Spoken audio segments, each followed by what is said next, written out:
So magbuhat tag quick tutorial karon about sa Call of Duty Mobile. So daghang nangutan na gyud sa ako pagduwa sa PC ang Call of Duty Mobile. So tara, ato nang mag-start na ta.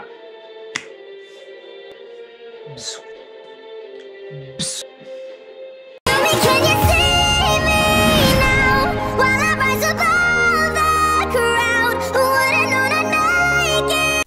So direta sa ato ang Google, check na to, sulod na to sa Google, type na to ang BlueStack.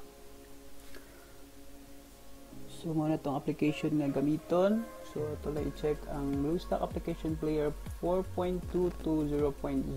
So muna ako ang gigamit karon ug ako ang na-testingan na. So actually dahang mo gawas guys, pero kanila ato ang ako itudlo ninyo. Kay mao ni ako na try the testing na. So newest version, click lang. Then download.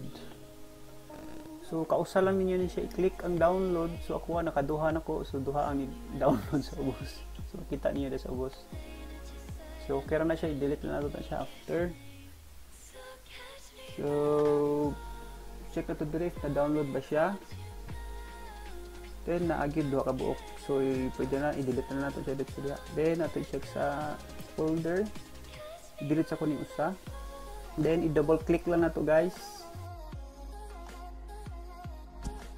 I-install na to ning BlueStack 4 guys. Mao man siya na imong gawas nga duha ka application sa babaw sa screen. Then mosulod ta ning application. Then i-link na to sa atong Google account. Agree. Wala ra gyud taga-install og mga games gud sa atong cellphone sa Indonesia. So siyempre search niyo ang Call of Duty Mobile Garena. Then ato siyang i-download. Then install, siyempre continue. Skip lang nato siya. So muna na siya guys. Inana ra kadali, inana ra kasayon, inana ra ka simple. So open na to.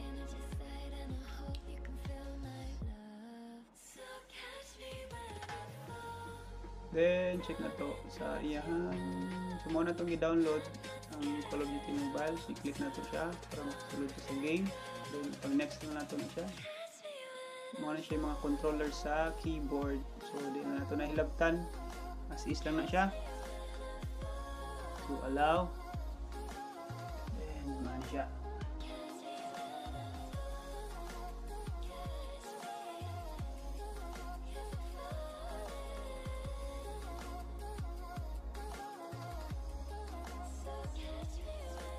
So accept.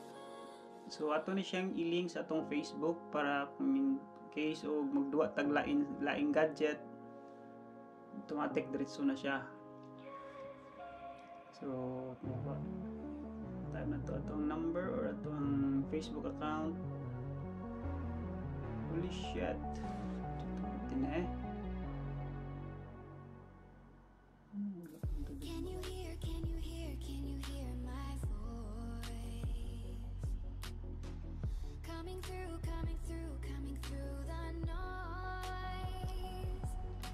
So nakasulod na ta guys sa Call of Duty Mobile na game. So ato na siya skip X. So makita ninyo murag blurred ang iyang resolution. So ato siyang i-resettings. So ato sa settings. So i-install niyo ni ani guys, naka 720p ni siya. So ato i-try sa 1080p. Pero magdepende, actually guys, magdepende sa inyong PC or sa inyong laptop. Pero kani akong gigamit karon is pwede ko ari sa pinaka high resolution sa UHD. So ari mo ni ato ang game settings nga resolution. Then ako lang siya i-smooth para smooth ato ang games. Then ang display na to ato siyang i-maximum. Pero magdepende sa inyo guys ha, kamura bahala na unsa inyo hang depende sa inyo hang PC unsay kaya or unsay kayang resolution sa display tanan. sa pixel.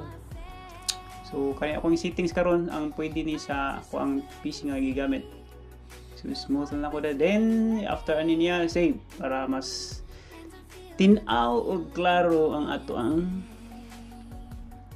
resolution sa ato ang games. So okay na. So try na to og duwa.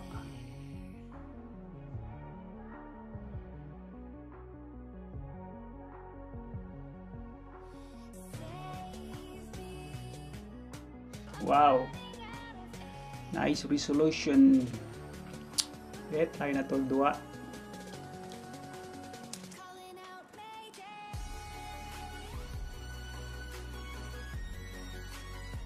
So okay na guys, nindot siya, smooth, wala siya lag. Okay, so okay na siya guys, nindot na siya guys. So, unta na uyunan ninyo ako ang video tutorial karon. So guys, kung may mga question di ay comment lang niyo diha sa ubos, palihog. Salamat. Then ato nang tanawon kung sa mga question ninyo. Kung makaya na tugtubag atong tubagon. So nindot ato ang game. Smooth siya. Walay lag, walay problema. So dinita ko to guys, dahang salamat. Don't forget to like, subscribe, and hit the notification bell para ma-update mo sa ato ang mga bagong video nga ato i-upload. So guys, see you.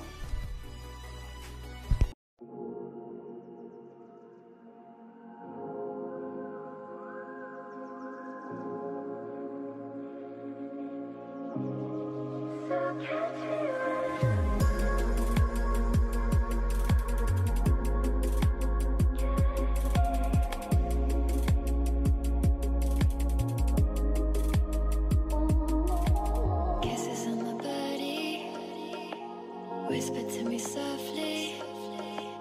I can see the edge and I hope that you're falling for me.